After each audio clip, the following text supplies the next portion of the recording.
어린 시절 상처 때문에 커서도 불행한 인생을 살았던 사람이 있습니다. 바로 다윗입니다. 이번 한 달 동안 우리가 다윗의 가정 이야기를 한번 살펴보도록 하겠습니다. 다윗은 신앙적으로 종교적으로 굉장히 훌륭한 인물이죠. 하나님 마음에 합한 사람이다. 여러분, 성경에 하나님께서 내 마음에 꼭 맞다, 들어맞다, 이런 사람 다윗밖에 없어요. 다윗은 하나님의 마음에 합한 사람이에요. 종교적으로 대단히 훌륭하죠. 거기다가 외적으로도 상당히 참 출세한 사람입니다. 다윗의 별명이 뭔지 아세요? 전쟁의 신입니다. 전쟁의 신. 역사상 수많은 장수들 중에 승률이 가장 높은 장수가 다윗입니다. 다윗은 진 적이 없어요. 이순신 장군도 진 적이 있죠. 다윗은 진 적이 없습니다. 백전백승이에요. 그래서 별명이 전쟁의 신입니다. 전쟁도 잘하죠. 거기다 통치자로서도 대단하죠. 이스라엘 사람들이 우리가 세종대왕 그렇게 존경하듯이 이스라엘 사람들이 가장 존경하는 왕이 바로 다윗입니다. 성군 다윗이죠. 자, 이렇게 외적으로는 아주 탁월한 사람인데 가정에는 문제가 참 많았어요. 장인어른과 사이가 안 좋았습니다. 장인과 사이. 장인이 누굽니까? 사울. 장인어른이 사이를 죽이려고 했거든. 늘 도망다니고 나중에는 어떡합니까? 다윗의 부하가 자기 장인을 목을 잘라 죽였습니다. 어떻게 장인과 사이가 이렇게 원수지간이 될 수가 있죠? 다윗은 부부 사이도 안 좋았습니다. 첫째 부인이 누굽니까? 미갈, 사울의 딸. 미갈하고 다윗 사이에는 자식이 없었어요. 잠자리도 같이 안 해. 자, 부부 사이가 원만하지 못하니까 다윗은 평생 여러 여자를 아내로 삼는데 아비가일, 밧세바 다 누굽니까? 유부녀들이야. 남의 아내를 빼앗아서 자기 아내로 삼았습니다. 세월이 흘러서 다윗이 죽을 때 아내들은 없어요. 자기 주위에. 아비삭이라는 젊은 몸종 마지막 아내죠. 이 아비삭이 다윗의 침소에서 다윗의 임종을 지키고 있습니다. 자기 아내 밧세바는 다윗이 죽는지 말지 관심 없습니다. 밧세바는 자기 아들 솔로몬이 왕 되는 것에만 관심이 있어. 다윗의 말년을 보면 참 불쌍해요. 다윗은요, 자식들과의 관계도 참 원만하지 못했습니다. 자식들이 하나같이 아버지한테 반역을 일으키지 않습니까? 예? 자식들 사이뿐 아니라 자식과 이 다윗 사이뿐 아니라 자식들 사이에도 서로 원만하지 못했어요. 서로 죽이고 죽입니다. 형제간에 압살롬이 형 암논을 죽이죠. 솔로몬이 형 아도니아를 죽이죠. 자, 다윗은 외부적으로는 성공한 지도자였을지 몰라도 내부적으로 가정적으로는 늘 불화가 끊이지 않았어요. 장인과 아내와 자식과 늘. 여러분, 외부적으로 아무리 잘 나가면 뭐합니까? 집에 문 열고 집에 들어오면 집안이 지옥인데, 다윗은 어려서부터 부모에게, 형제들에게 사랑을 받지 못하고 컸습니다. 그 내용이 사무엘상 16장 17장이 나오는데요. 자, 내용은 이렇습니다. 발단은 이래요. 하나님께서 이스라엘의 초대왕 사울을 버리기로 작정하셨습니다. 사무엘을 부릅니다. 야, 사무엘아, 다음 왕을 세워야 되겠다. 하나님, 그 왕이 어디 있습니까? 저기 베들레헴에 가면 이새라는 사람이 있어. 그 8명의 아들 중에 다음 차기 왕이 거기 있다. 자, 이 계시를 듣고 사무엘이 베들레헴으로 옵니다. 그리고 이새의 집에 들어가요. 그리고 이새라는 사람에게 가족들 다 불러 모으래. 오늘 내가 여기 제사 드리러 왔다, 예배 드리러 왔다. 그래서 사무엘은요, 그렇게 다 모이면 그 아들들을 한 놈 한 놈 살펴볼 생각이었던 거죠. 어떤 놈일까? 어떤 애가 이 중에 왕이 있나?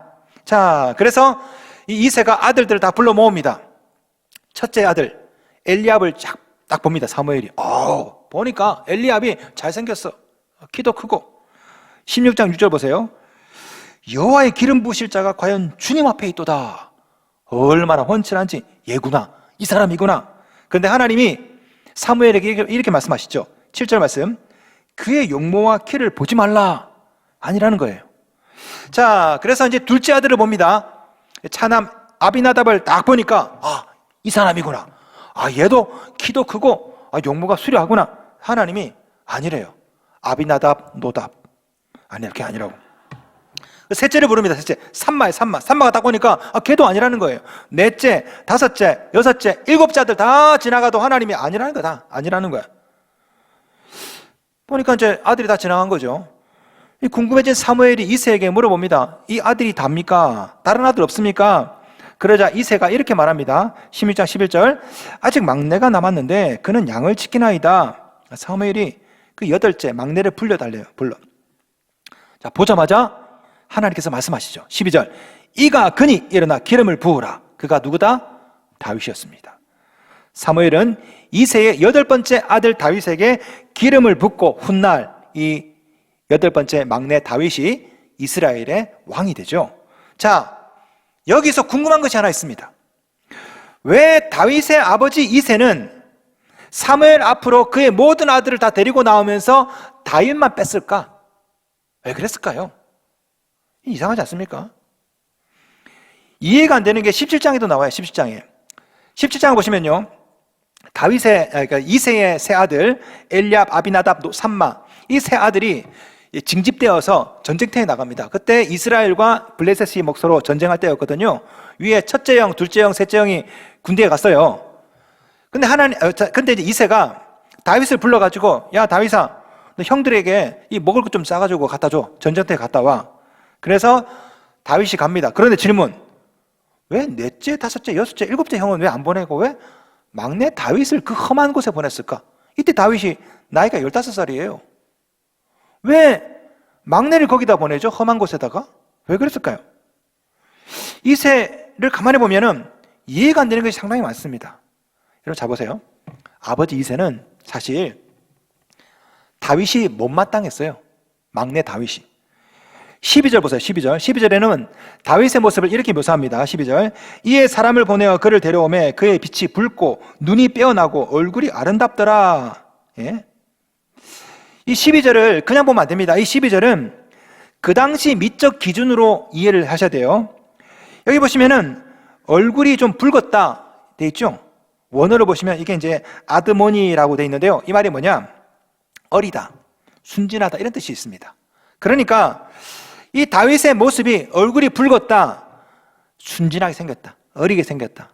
그러니까 이 다윗의 이런 외모가 오늘날에 봤을 때는 곱상하고 이쁠지 몰라도 3000년 전에는 이런 모습이 부끄러운 모습이라고. 남자가 말이야 떼버려라 이런 얘기죠.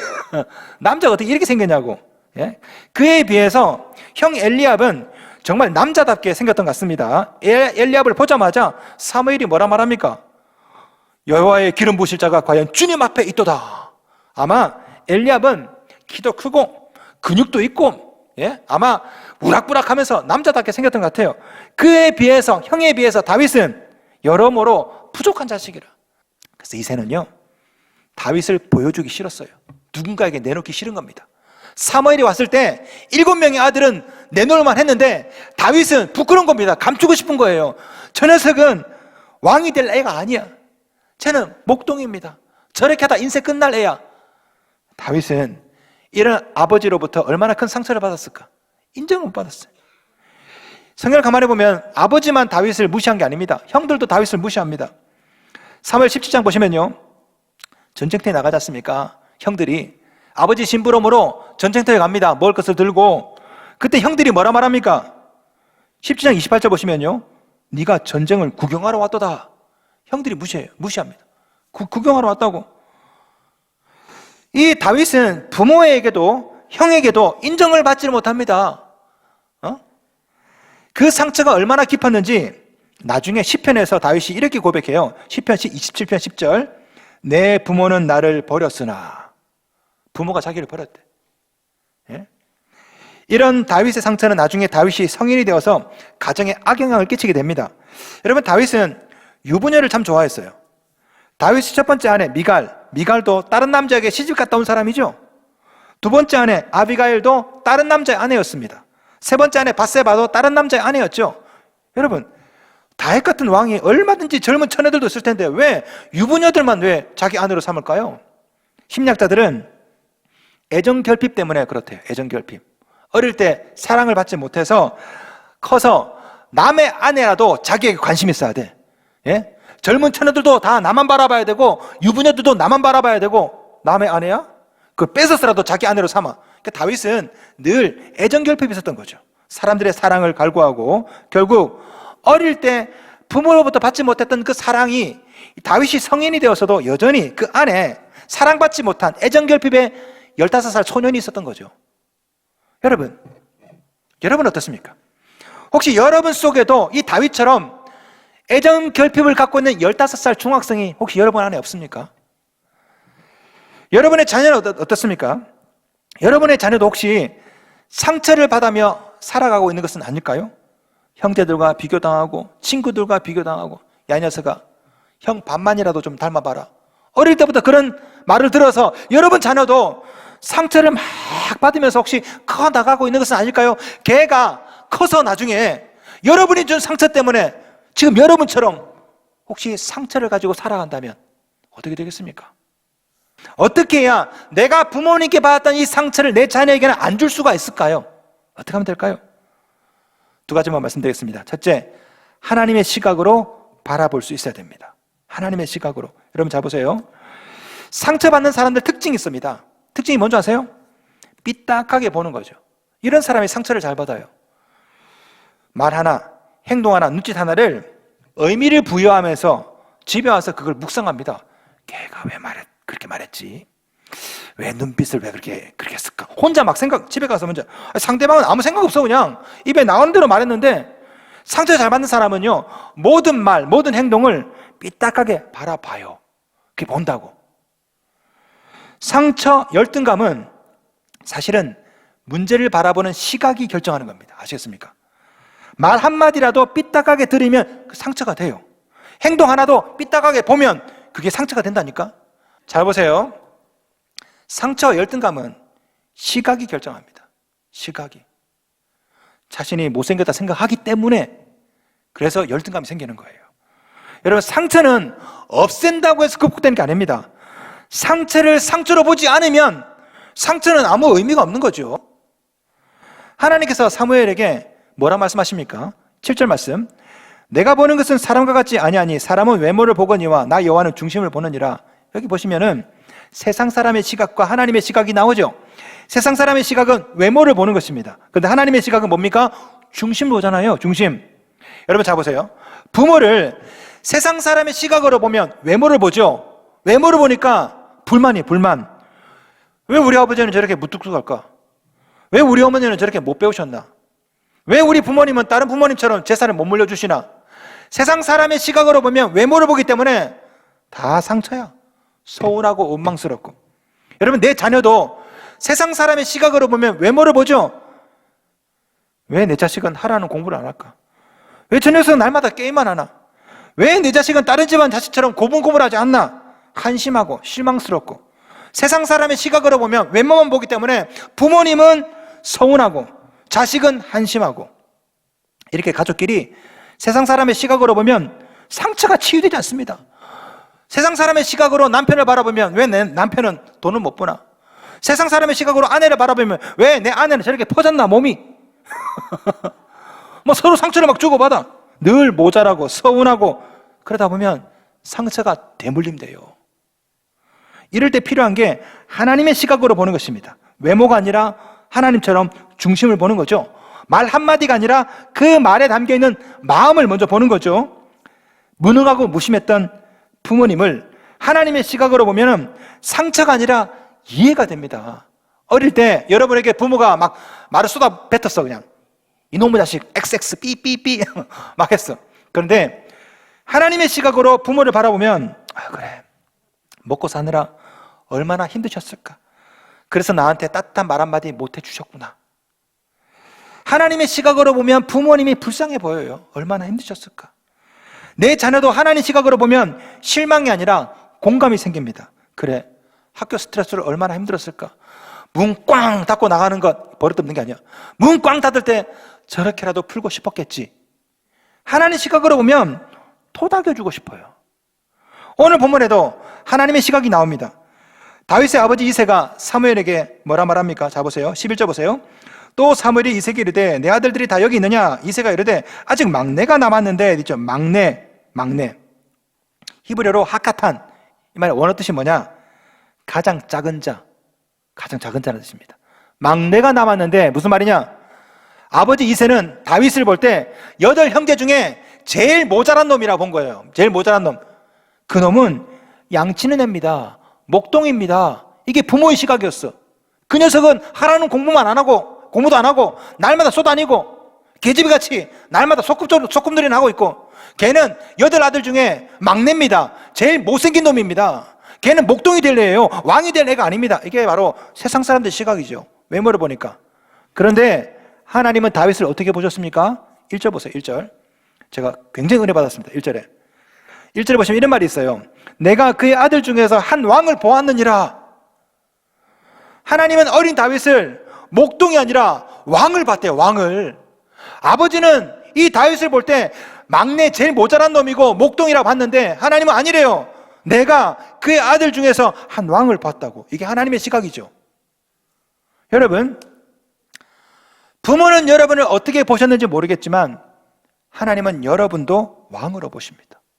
베드로전서 2장 9절. 그러나 너희는 택하신 족속이요 왕같은 제사장들이요. 하나님을, 여러분을 왕으로 보세요. 왕으로.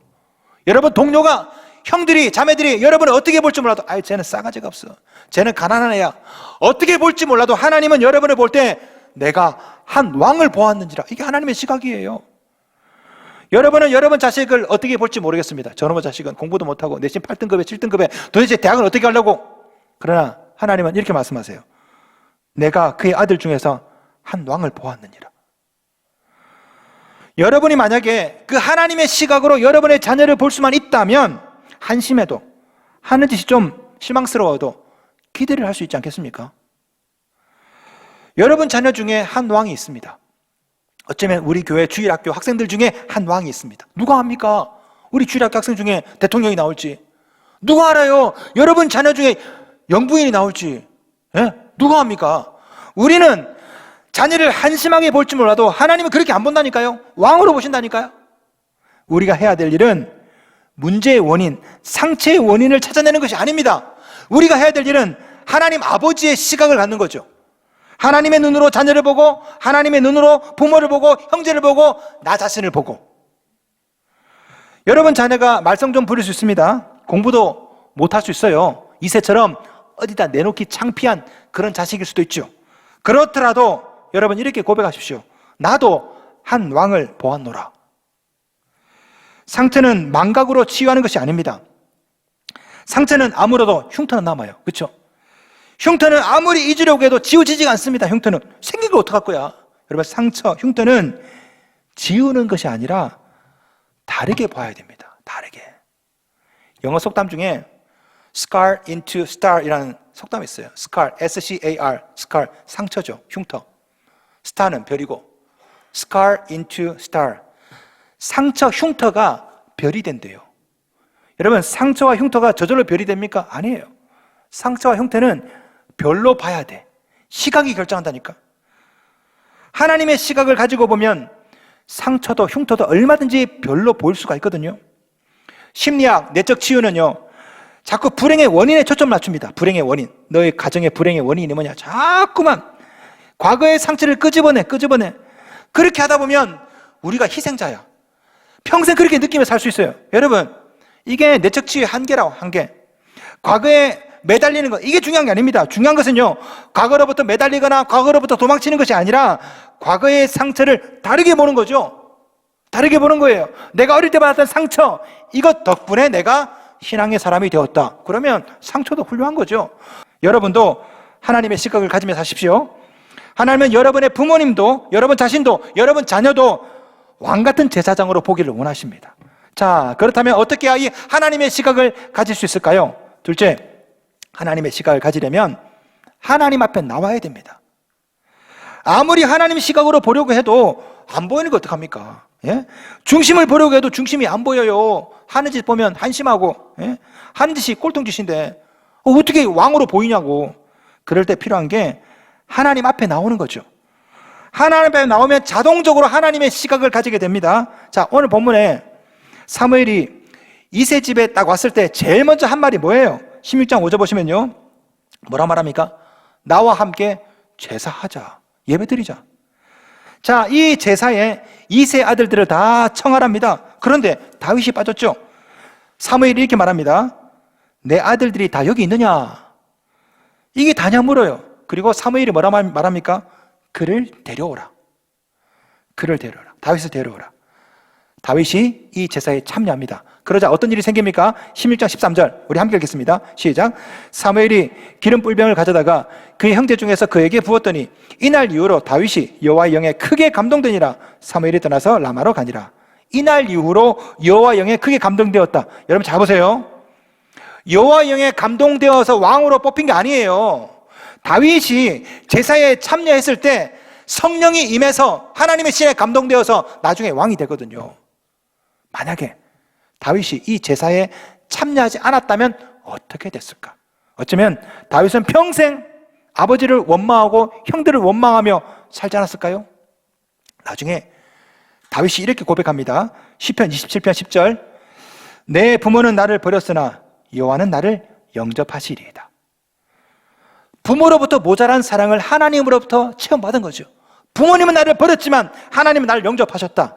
성도 여러분, 각에 흐르는 상처의 저주를 끊는 방법이 바로 여기 있습니다. 온 가족이 예배 자리에 나오는 거예요. 부모로부터 받은 상처가 여전히 나에게 남아있죠. 우리 부모님은 왜 나를 더 사랑해 주지 못했을까? 내 마음속에 비어있는 부분이 있다고. 이거를 누가 채우십니까? 하나님이. 언제? 예배 때. 여러분도 여러분 자녀에게 사랑을 충분히 주지 못할 수 있습니다. 부족해요. 그죠? 우리도 미숙하고 우리 모두가 다 미숙한 부모들이죠.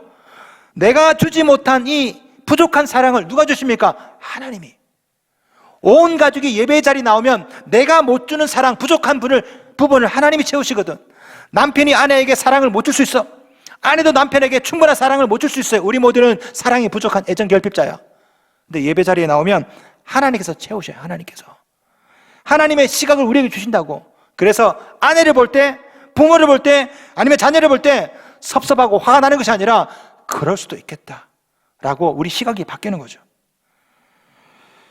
서두에서 말씀드렸던 어린 시절 결정론을 다시 한번 말씀드리겠습니다. 어린 시절의 상처가 우리 운명에 영향을 끼치는 것이 사실입니다. 그런데 중요한 게 있어요. 더 중요한 것은요, 어린 시절의 상처를 바라보는 시각이에요. 시각. 전신 분석학자 제임스 힐만이 이런 얘기를 했어요. 들어보세요. 어린 시절 자체가 인생을 결정하는 것이 아니라 어린 시절을 보는 눈이 인생을 결정한다. 어린 시절 트라우마가 있죠. 이 트라우마가 결정하는 게 아닙니다. 트라우마를 어떻게 보느냐, 내 시각이 결정하는 거예요. 시각이. 어릴 적 당한 상처는 우리 책임이 아니죠. 여러분 어렸을 때 아버지가 어머니가 여러분에게 퍼부었던 말들 여러분 책임 아니에요. 탓하지 마세요. 여러분 책임 아니라고. 그런데 그 상처가 지금 현재 여러분을 지배하고 있다면 그건 여러분 책임입니다. 그 트라우마가 지금 여러분에 영향을 끼치고 있다면 여러분 책임이라니까. 부모를 원망하고 자녀를 원망하고 그래봤자 우리 가정에 어떤 변화가 있겠어요? 상처는 치유되어도 흉터 남죠. 그러나 흉터만 집착하면 과거의 상처에서 한 걸음도 나가지 못합니다. 어린 시절 부모에게 들었던 말들, 친구에게 들은 모욕들, 그것만 계속 끌어안고 살면은 여러분 인생은 초등학교 3학년, 4학년 거기서부터 한 걸음도 나가지 못합니다. 나이가 70, 80이 되어도. 상처가 아니라 하나님 앞으로 나오셔야 상처가 별이 됩니다. 성도 여러분, 여러분 가족 중에, 여러분 자녀 중에 상처받은 가족은 없습니까? 오늘도 하나님은 이 시대의 사무엘인 저를 통해서 여러분에게 말씀하십니다. 내 아들들이 다 여기 있느냐? 그리고 이렇게 말씀하세요. 가서 그를 데려오라. 상처받은 또 다른 자녀는 누굽니까? 그를 데리고 오십시오. 그가 바로 하나님이 찾으시는 왕이십니다. 내가 한 왕을 보았느니라.